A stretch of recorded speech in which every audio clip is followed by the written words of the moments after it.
ദൃശ്യത്തിന്റെയും memory സെറ്റിന്റെയും ഒരു cross over universe ചിത്രം ഉണ്ടാകുമോ എന്ന ചോദ്യത്തിന് മറുപടിയുമായി സംവിധായകൻ ജിത്തു ജോസഫ് ഒരു സിനിമാറ്റിക് യൂണിവേഴ്സിനെ കുറിച്ച് താൻ ഒരിക്കലും ചിന്തിച്ചിട്ടില്ലെന്നും ദൃശ്യം വേറിട്ട് നിൽക്കുന്ന ഒരു സിനിമയാണെന്നും ജിത്തു പറഞ്ഞു.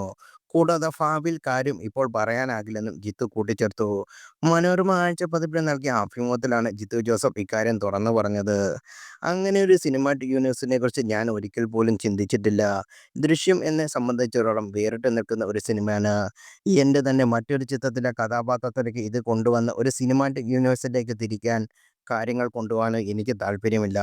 ദൃശ്യം അങ്ങനെ തന്നെ തുടരും എന്നാണ്. ഭാവിയിൽ മറ്റൊരു സിനിമാറ്റിക് യൂണിവേഴ്സ് ഉണ്ടാക്കാൻ ശ്രമിക്കൂ എന്ന് ഇപ്പോൾ പറയാനാകില്ല എന്ന് ജിത്തു ജോസഫ് പറഞ്ഞു.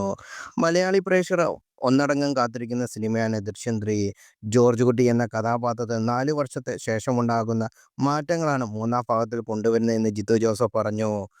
ആദ്യ 2 ഭാഗങ്ങളെപ്പോലെ ഒരു ഹെവി ഇന്റലിജൻസ് സിനിമയല്ല മൂന്നാം ഭാഗമെന്നും ജിത്തു ജോസഫ് നേരത്തെ വ്യക്തമാക്കിയിരുന്നു.